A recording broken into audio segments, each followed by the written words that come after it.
નમસ્તે વિદ્યાર્થી મિત્રો, આપણે જે વાત કરીએ છીએ પ્રકરણ 6ની 1945 પછીના વિશ્વની, બરાબર. આમાં આપણે જોયું કે શસ્ત્રીકરણ, નિઃશસ્ત્રીકરણ, પરમાણુ શસ્ત્રોનું સર્જન અને તેનો ઉપયોગ કેવી રીતે, એશિયામાં સ્વતંત્ર રાષ્ટ્રનો ઉદય કેવી રીતે થયો, આફ્રિકામાં સ્વતંત્ર રાષ્ટ્રનો ઉદય કેવી રીતે થયો, બિન જોડાણવાદી ચળવળ અને જર્મનીના ભાગલા અને એકીકરણ કેવી રીતે થયું. તો એ પછી હવે આપણે સોવિયત રશિયનનું વિઘટન તરફ જઈએ. તો સોવિયત રશિયન વિઘટન એટલે અહીંયા આગળ ભારતની જે વાત છે, અહીંયા આગળ જે 1990માં સોવિયત યુનિયનના વિભાજનની પ્રક્રિયા શરૂ થઈ એની વાત કરવામાં આવી છે. આપણે જોયું કે 11 માર્ચ 1989ના રોજ ગોર્બોચોવે સામ્યવાદી પક્ષની નવા મહામંત્રી તરીકે સત્તા સ્થાને આવ્યા હતા અને જે ઉદારમતી હતા, તેથી શાસન દરમિયાન દેશે વિજ્ઞાન ટેકનોલોજી ક્ષેત્રે પણ ઘણી બધી સિદ્ધિ મેળવી હતી. અને એ સિવાય આપણે પણ જોયું કે 3 ઓક્ટોબર 1990ના જર્મનનું એકીકરણ થયું હતું અને જર્મનના વિભાજનના પ્રતીક સમી બર્લિનની દિવાલને તોડી નાખવામાં આવી હતી. આ પણ આપણે આગળના ઓડિયો દ્વારા જોયું હતું. સોવિયત રશિયન વિઘટનની વાત કરીએ તો 20મી સદીના છેલ્લા દાયકા દરમિયાન સોવિયત યુનિયનના પ્રમુખ ગોર્બોચોવની ઉદારમતવાદીની નીતિને કારણે સોવિયત યુનિયનની વિચારસરણી આવેલી અને આ પરિવર્તનથી સોવિયત યુનિયન એટલે કે રશિયાનું વિભાજન થયું. સોવિયત યુનિયન શાંતિપૂર્ણ વિઘટન એ વિશ્વ રાજકારણની શકવર્તી ઘટના તરીકે ઓળખવામાં આવે છે. મિખાઇલ ગોર્બોચોવ સામ્યવાદી પક્ષના નવા મહામંત્રી તરીકે એના સ્થાને આવ્યા અને 11 માર્ચે 1985 તે ઉદારમતવાદી વલણ ધરાવતા હતા અને રશિયાએ વિજ્ઞાન અને ટેકનોલોજી ક્ષેત્રે ખૂબ સારી એવી પ્રગતિ કરેલી. તે અમેરિકા જેવા મહાસત્તાઓ સામે શક્તિ ધરાવતું હતું. ગોર્બોચોવની ગ્લાસનોસ્ત એટલે કે ખુલ્લાપણું અને પેરેસ્ટ્રોઇકા એટલે કે આર્થિક અને સામાજિક સુધારણની નીતિને કારણે સોવિયત સમાજવાદી પ્રજાસત્તાક સંઘની સ્વતંત્ર મેળવવા ઉત્કંઠા જાગતા સોવિયેત સંઘના ઘટક રાજ્યો એક પછી એક સ્વતંત્ર બન્યાના ઘોષણા કરવા લાગ્યા. તે માટેની પ્રક્રિયા શરૂ થઈ અને ધીરે ધીરે સોવિયત યુનિયન વહીવટતંત્ર પર સામ્યવાદી પક્ષ, અમલદારશાહી અને લાલ સેના એટલે કે રેડ આર્મી તરીકે ઓળખવામાં આવે છે. આપણે જોઈએ છીએ કે બર્લિનની નાકાબંધી થઈ પછીથી આ પરિસ્થિતિ જે વાત કરવાની સોવિયત યુનિયનની વિઘટનની વાત થઈ. તો 20મી સદીના છેલ્લા દાયકામાં દરમિયાન જે ઉદારમતવાદી વલણ ધરાવતા હોય એવા મિખાઇલ ગોર્બોચોવ, યાદ રાખજો વિદ્યાર્થી મિત્રો, મિખાઇલ ગોર્બોચોવ સોવિયત યુનિયનના પ્રમુખ બન્યા હતા અને તેમની એ નીતિને કારણે સોવિયત યુનિયન છે એ વિચારસરણીમાં પરિવર્તનમાં આવ્યું. તેથી સોવિયત યુનિયન જે છે એ રશિયાનું વિભાજન થયું એમ કહી શકાય. સોવિયત યુનિયનનું શાંતિપૂર્ણ વિઘટન અને વિશ્વ રાજકારણની એક અદ્વિતીય શકવર્તી ઘટના ગણાય છે. એટલે અહીંયા આગળ જે ઘટના આપણે અસ્તિત્વમાં આવીમાં 11 માર્ચ 1989ની વાત છે. મિખાઇલ ગોર્બોચોવ સામ્યવાદી પક્ષના મહામંત્રી તરીકે સત્તા સ્થાને આવ્યા અને તેમના કાર્યકાળ દરમિયાન રશિયાએ વિજ્ઞાન અને ટેકનોલોજી ક્ષેત્રે મહત્વની એક કહી શકાય કે નોંધપાત્ર પ્રગતિ કરી. તે અમેરિકા જેવી મહાસત્તા સામે શક્તિ ધરાવતું બન્યું અને મિખાઇલ ગોર્બોચોવની જે ગ્લાસનોસ્ત એટલે કે ખુલ્લાપણું, શું કહેવાય, ગ્લાસનોસ્ત એટલે ખુલ્લાપણું અને પેરેસ્ટ્રોઇકા એટલે કે આર્થિક અને સામાજિક સુધારણાની નીતિ, આ નીતિઓને કારણે સોવિયેત સમાજવાદી પ્રજાસત્તાક સંઘના સભ્ય રાજ્યો તરીકે સ્વતંત્ર અને સાર્વભૌમ રાજ્યનો દરજ્જો મેળવવા તત્પર બન્યા હતા, જે આપણને આ પેરેગ્રાફ દ્વારા સમજાય છે. અને આ રાજ્યો એક પછી એક સ્વતંત્ર બન્યાની ઘોષણા કરવા લાગ્યા. તમે જોશો એટલે ખ્યાલ આવશે. રેડ આર્મી તરીકે શું કામ તો કે ધીમે ધીમે જ્યારે સોવિયત યુનિયનના વહીવટી તંત્ર પર સામ્યવાદી પક્ષ, અમલદારશાહી અને લાલ સેના એટલે કે રેડ આર્મીની પકડ ઢીલી પડવા લાગી હતી એની વાત અહીંયા થઈ છે. સોવિયત યુનિયનના વિભાજનની પ્રક્રિયા શરૂ થઈ ઈસવીસન 1990 અને છેવટે દેશના કુલ 15 રાજ્યોમાંથી 14 રાજ્યો તો સ્વતંત્ર થતા વિઘટનની પ્રક્રિયા પૂરી થઈ ગઈ હતી ડિસેમ્બર 1991માં. અને આ વાત અહીંયા આગળ સોવિયત યુનિયનની વિભાજનની વિઘટનની પ્રક્રિયા છે. ડિસેમ્બર 1991માં દેશના કુલ 15 રાજ્યોમાંથી 14 રાજ્યો સ્વતંત્રતા મેળવતા સોવિયત યુનિયનની વિઘટનની પ્રક્રિયા પૂર્ણ થઈ ગઈ. અને 15મું રાજ્ય જે રશિયા સૌથી મોટું છે તે રશિયન ફેડરેશનના નામે ઓળખાય છે. હવે આપણે 15મું રાજ્ય અહીંયા રશિયન ફેડરેશનની વાત કરવામાં આવી છે કે જે રશિયન ફેડરેશન તરીકે ઓળખાય છે. આંતરરાષ્ટ્રીય ક્ષેત્રે ભારતનું પ્રદાન આપણે આ ટોપિક જોઈએ તો આપણે આ સ્વતંત્રતા મેળવ્યા પછી ભારતે આંતરરાષ્ટ્રીય ક્ષેત્રે ઘણું બધું નોંધપાત્ર કહી શકાય એવો ફાળો આપ્યો છે. વિશ્વમાં સામ્રાજ્યવાદ, સંસ્થાનવાદ, કાળા ઘોરાનો વચ્ચેનો રંગભેદ જે હતો વગેરે દૂષણોનું નાબૂદ કરી અને જેની સામે ચળવળ ચાલતી હતી એ ભારતે હંમેશા એને ટેકો આપ્યો છે. જેની આપણે વિગતે વાત કરીએ તો આઝાદી પછી ભારતે આંતરરાષ્ટ્રીય ક્ષેત્રે મહત્વનો ફાળો આપ્યો છે. વિશ્વમાં સામ્રાજ્યવાદ, સંસ્થાનવાદ, કાળા ગોરા વચ્ચેનો રંગભેદ વગેરે દૂષણો નાબૂદ કરવા તેમજ તેની સામે ચાલતી ચળવળોને ભારતે હંમેશા ટેકો આપ્યો. બરાબર. સંયુક્ત રાષ્ટ્રોના આદેશથી ભારતે કોરિયાના યુદ્ધમાં ઘવાયેલા સૈનિકોને તબીબી સારવાર માટે દવાઓ, તબીબી ટુકડીઓ મોકલી હતી. ગાઝા અને સાયપ્રસ દેશોમાં શાંતિ સ્થાપવામાં સક્રિય કામગીરી બજાવી હતી. અને અહીંયા કહી શકાય કે ગાઝા, સાયપ્રસ, કોંગો, શ્રીલંકા વગેરેમાં સર્જાયેલી જે કટોકટી સમયે સંયુક્ત રાષ્ટ્રોના શાંતિ સ્થાપક દળોમાં ભારતે પોતાના સૈનિકોને મોકલીને દેશમાં શાંતિ સ્થાપવાના સક્રિય કામગીરી બજાવી અને આંતરરાષ્ટ્રીય શાંતિ અને સલામતી જાળવવાના તેમજ વિશ્વભરના લોકોને સ્વાતંત્ર્ય અને સુખ સમૃદ્ધિ માટેના તમામ પ્રયત્નોમાં ભારતે સક્રિય સહકાર આપ્યો છે. સંયુક્ત રાષ્ટ્રોની મહાસભામાં પરમાણુ શસ્ત્રોનું સંપૂર્ણ નિઃશસ્ત્રીકરણનો ઠરાવ રજૂ કરીને ભારતે શાંતિની ઈચ્છાને વાચા આપી છે. ઘાતક શસ્ત્રોનું ઉત્પાદન બંધ કરી તેમજ સૈન્ય અને સંખ્યા ઘટાડીને નાણાં વિશ્વની ગરીબ તથા ભૂખમરાથી પીડાતી પ્રજાના આર્થિક સામાજિક વિકાસ માટે કરવો જોઈએ એવી માગણી કરી. એટલે નિઃશસ્ત્રીકરણની અહીંયા આપણે વાત કરી. શસ્ત્રીકરણ નહીં, કારણ કે વિશ્વની ગરીબ પ્રજા જે છે જે ભૂખમરાથી પેટનો ખાડો પૂરું ન પાડી શકે એવી પીડાતી પ્રજાને આર્થિક અને સામાજિક વિકાસ કરવો જોઈએ એવી પણ માગણી કરી. અને ભારતે સંયુક્ત રાષ્ટ્રો સમક્ષ કરી જેથી કરીને વિશ્વ શાંતિ એ ભારતની વિદેશ નીતિનો મુખ્ય સિદ્ધાંત બની ગયો. વિશ્વ શાંતિ માટે રાષ્ટ્ર વચ્ચે સહકાર અને વિશ્વાસ અને સમજણનું વાતાવરણ સ્થાપવા માટે ભારતે સતત પ્રયાસો કર્યા છે. એમ આપણે જોઈએ તો આંતરરાષ્ટ્રીય ક્ષેત્રે ભારતનું ખૂબ જ મહત્વનું પ્રદાન રહ્યું છે.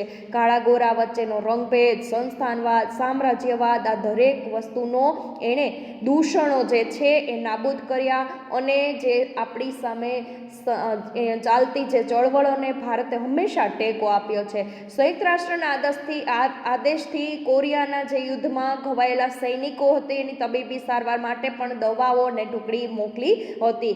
ગાઝા, સાયપ્રસ અને કોંગો, શ્રીલંકા વગેરે વચ્ચે કટોકટી જે સર્જાયેલી હતી એ વખતે પણ સંયુક્ત રાષ્ટ્રની સ્થાપના અને એ શાંતિ સ્થાપક દળોમાં ભારતે પોતાના સૈનિકો મોકલી અને દેશમાં શાંતિ સ્થાપવા માટેના હંમેશા સક્રિય કામગીરી બજાવી હતી.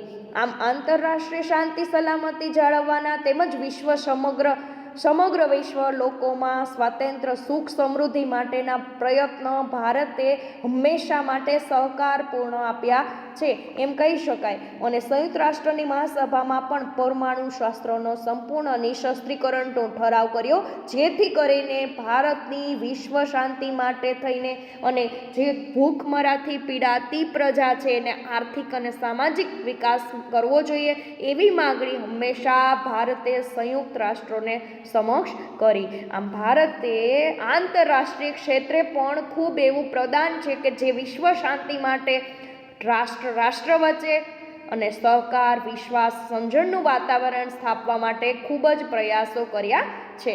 તો આ વાત હતી આપણા આંતરરાષ્ટ્રીય ક્ષેત્રે ભારતનું શું પ્રદાન છે એ પણ આપણે સમજી ગયા. હવે પછીનો ટોપિક છે ભારતના અન્ય દેશ સાથે સંબંધ, એટલે કે ભારતના અમેરિકા સાથેના સંબંધ આપણે જોઈશું.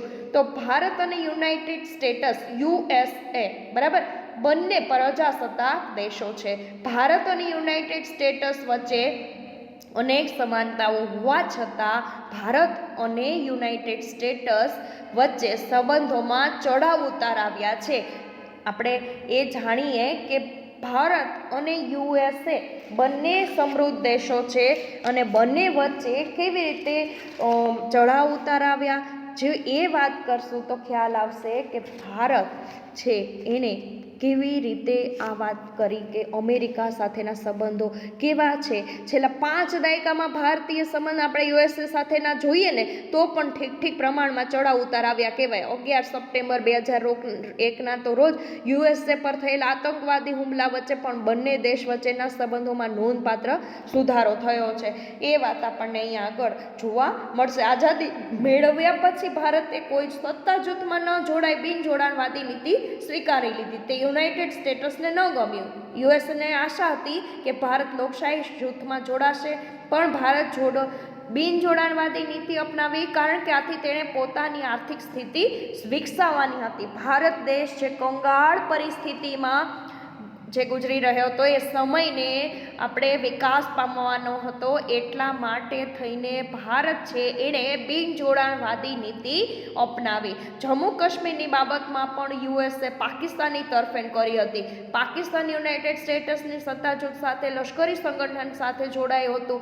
એટલે જ્યારે ભારતે બિનજોડાણવાદી નીતિ સ્વીકારી ત્યારે આ કારણે પણ ભારત અને USA વચ્ચે સંબંધો ન વિકસી શક્યા, તેમજ ભારતે પરમાણુ શસ્ત્રો સંબંધી સંધિઓ પર હસ્તાક્ષર કર્યા નહીં, કારણ કે સર્વગ્રાહી પરમાણુ પરીક્ષણ સંધિ છે અને સર્વગ્રાહી પરમાણુ પરીક્ષણ પ્રતિબંધ સંધિ પર હસ્તાક્ષર કરે એવું યુનાઇટેડ સ્ટેટ્સે એટલે કે USA આગ્રહ રાખ્યો.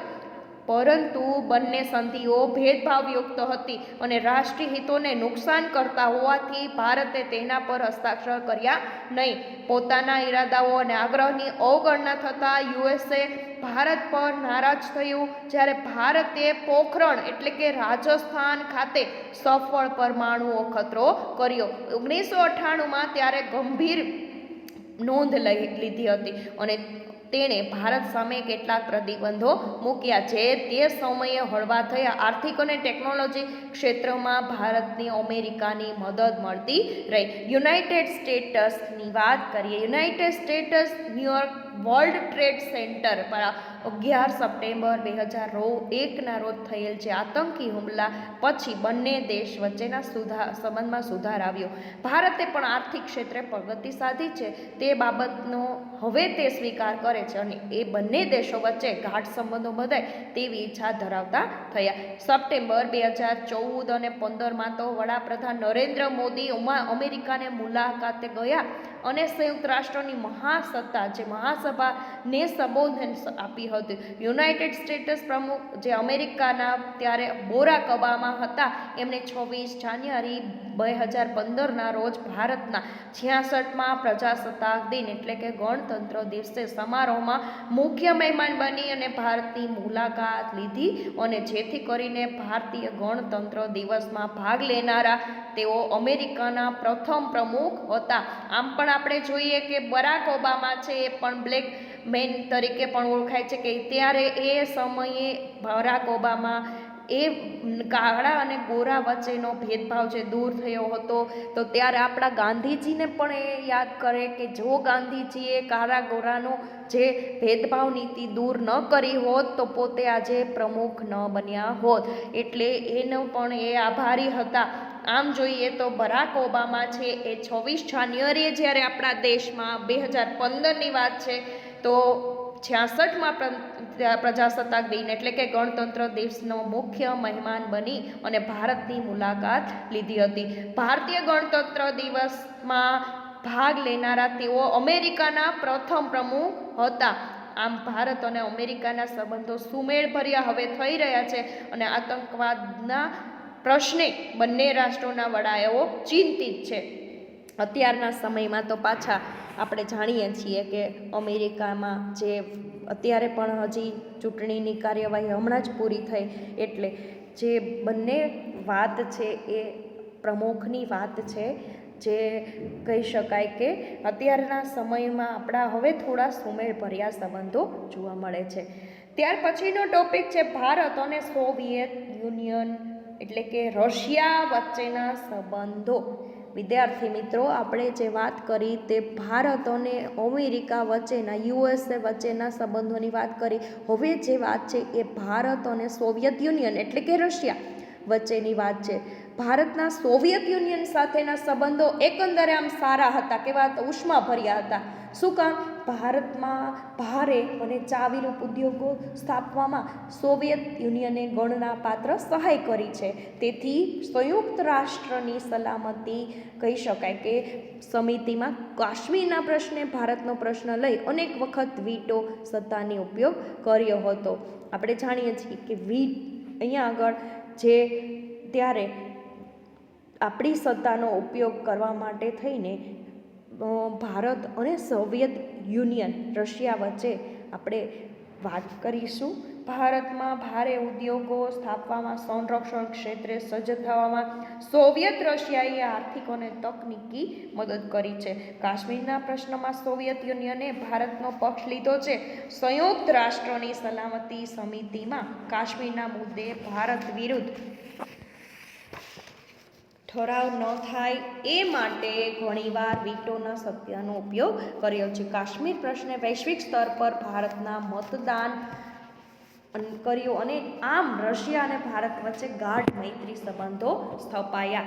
ત્યાર પછી આપણા પાડોશી દેશો, એમાંથી મુખ્યત્વે પહેલું તો પાકિસ્તાન આવશે. વિદ્યાર્થી મિત્રો, ભારત અને પાકિસ્તાનની વાત આવે અને આપણા સંબંધની વાત આવે ત્યારે તો ખરેખર આપણને ખરેખર શું હાલત હોય એ ખ્યાલ જ છે. તો ઈસવીસન 1948, 1965 અને 1971 એમ 3 વખત ભારત અને પાકિસ્તાન વચ્ચે યુદ્ધ થયા છે.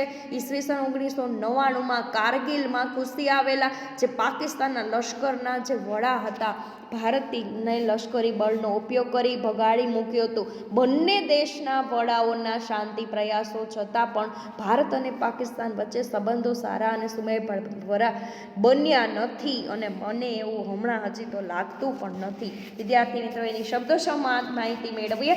ભારત આઝાદી મેળવ્યા પછી તુરત જ ભારત પાકિસ્તાન વચ્ચેના સંબંધો તણાવ ભર્યા રહ્યા છે. ભારત અને પાકિસ્તાન વચ્ચે 1948, 65 અને 71 એમ 3 વાર તો યુદ્ધ થયા, જેમાં દરેક વખતે પાકિસ્તાનનો પરાજય થયો, આપણા દેશનો વિજય થયો. બંને દેશો વચ્ચે તાશ્કંદ કરાર અને સિમલા કરાર થયા, છતાં પાકિસ્તાન એ કરારોને નિષ્ઠાપૂર્વક અનુસરતું નથી અને 1999માં કારગિલ એટલે કે ભારત અને પાકિસ્તાન વચ્ચે ફરી યુદ્ધ થયું. બંને દેશના વડાઓ પોતાની સમસ્યાઓનો શાંતિમય સમાધાન દ્વારા ઉકેલ લાવવા પ્રયત્ન કરી રહ્યા છે, પણ હજી એ પ્રયત્ન સફળ રહ્યા નથી. ત્યાર પછી આપણા પાડોશી દેશ ભારત અને ચીન. બરાબર, તો ભારત અને ચીનની વાત કરીએ તો ચીને પોતાની સરહદોના નકશામાં ભારતનો ઘણો મોટો વિસ્તાર પોતાનો દર્શાવ્યો છે. ભારત અને ચીન વચ્ચેના સરહદ દર્શાવતી મેકમોહન રેખાને ચીને અસ્વીકાર કર્યો. હજી પણ આપણે આજના સમય સુધી જોઈએ છીએ કે રોજ ચીન અને ભારતની સીમા ચિહ્ન ઉપર કંઈક ને કંઈક વાતો આવ્યા કરે છે. આપણે ન્યૂઝપેપર વાંચીએ છીએ ત્યારે ચીને એના લશ્કરો દ્વારા આપણા દેશને કેટલો હડપ કરી લીધો છે એની વાત આવ્યા જ કરે છે.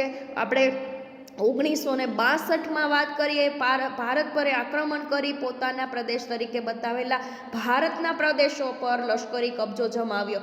એ પછીથી ભારતના ચીન સાથેના સંબંધો વધુ બગડતા રહ્યા અને પોતાનો જે કબજો જમાવવા માટે છેલ્લા દાયકા દરમિયાન બંને દેશો વચ્ચે પરસ્પર સહકાર અને મૈત્રી સભર સંબંધો વિકસતા રહ્યા છે, પરંતુ હજુ પણ ચીન એની ચાલાકી બતાવ્યા વિના રહેતું નથી. આપણે શબ્દશ માહિતી મેળવીએ તો ભારત અને ચીન વચ્ચેના સંબંધોની શરૂઆત ઈસવીસન 1954માં થઈ એમ કહી શકાય.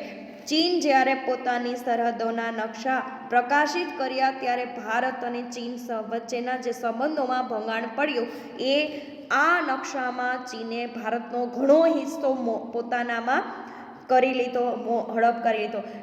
આ જે ચીન છે એની વાત કે એ એમ દર્શાવ્યું કે ભારત તેને સખત વિરોધ કર્યો, પોતાના વિસ્તારમાં એનો આપણો જે દેશ છે એને લઈ લેવાની વાત હતી, તેથી ભારત એનો વિરોધ કરે છે. ભારત અને ચીન વચ્ચેનો સરહદ દર્શાવતી મેક મોહન રેખાનો ચીને અસ્વીકાર કર્યો. આથી બંને દેશો વચ્ચે મતભેદો ઊભા થયા. ચીન ભારત પર આક્રમણ કર્યું 1962 અને જે પ્રદેશો એને પોતાના પ્રદેશો તરીકે દર્શાવેલા એના ઉપર કબજો મેળવ્યો. ભારતે સરહદોનું રક્ષણ કરવા લશ્કર મોકલ્યું.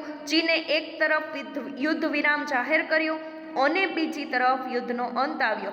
આ પ્રશ્ને ઉકેલવા માટે મંત્રણાઓ યોજાઈ, પરંતુ કોઈ સમાધાન શક્ય થઈ શક્યું નથી. છતાં પણ છેલ્લા દાયકા દરમિયાન ભારત અને ચીન વચ્ચે પરસ્પર સહકાર અને મૈત્રીપૂર્ણ સંબંધો વિકસતા રહ્યા છે.